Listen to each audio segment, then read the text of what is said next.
Hello and good morning. It's time for a news update right here on Wake Up Nigeria. My name is Gisèle Pelicot. Thank you for joining us. We begin with an update on the sad incident in Ibadan, Oyo State, where police yesterday confirmed that 35 children are dead from the funfair stampede and 6 others critically injured. Senior reporter Olaide Oyewole has more. The city of Ibadan is still reeling in shock and grief following the tragic incident that occurred at a fun fair in the city, resulting in the death of 35 children and leaving 6 others critically injured. Madam, kí ló ṣẹlẹ̀? Ọmọ méjì mẹ́rin, ọmọ méjì mo wá, mo ti dààmú ẹ̀mẹ́rin mo ti lọlé, tí mo ti padà síbí. Bàbá àwọn ò sí nẹ́tíràfù lọ́wọ́ òkú mi ní délé o, gbọ́dọ̀ délé o.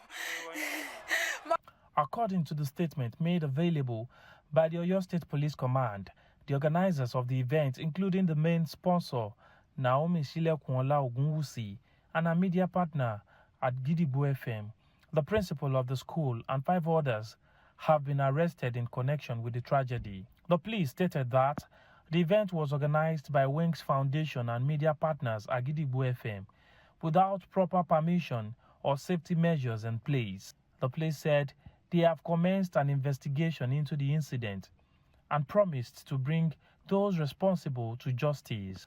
Meanwhile, the chairman, Medical Advisory Council of Oyo State Specialist Hospital, Adioyo, revealed that 4 persons out of the injured victims are still receiving treatment. But yes, they needed to be treated, and that's why they were admitted, resuscitated, and we are looking at them to be sure that they are okay. And they would, once they've received adequate attention and care, they will be released to their parents to go. The city remains in a state of shock and grief, but there is a determination by the state government and security agencies to ensure that such tragedy never happens again. Olaide Oyewole, TVC News, Ibadan. Meanwhile, President Bola Tinubu has expressed sadness over the incident resulting to the loss of innocent lives and others injured.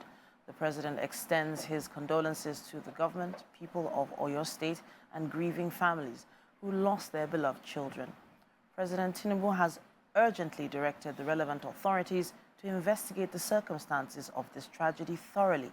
He emphasizes that it is imperative to determine whether negligence or deliberate actions contributed to this painful incident. Ensuring a transparent and accountable process, the president urges the Oyo State government to take every necessary measure to prevent such a tragedy from reoccurring. He also calls on event organizers to prioritize the safety of all attendees, especially children.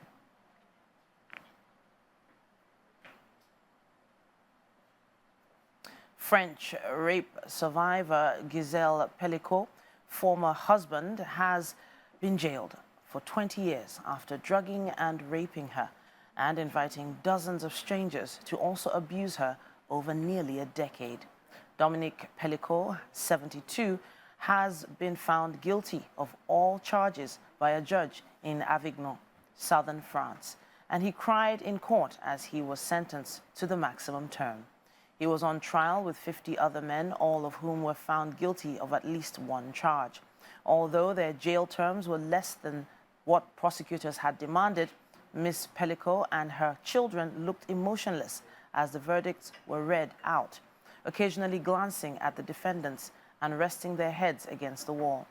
The convictions bring an end to France's largest ever rape trial, which over the course of 3 months has shocked the country and the world.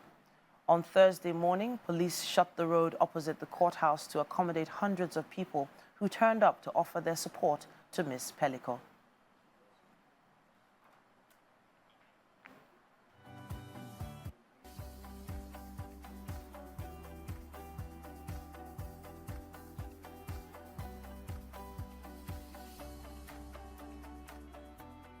And that's all we can take on the news for this hour, but there's still so much more coming your way on Wake Up Nigeria.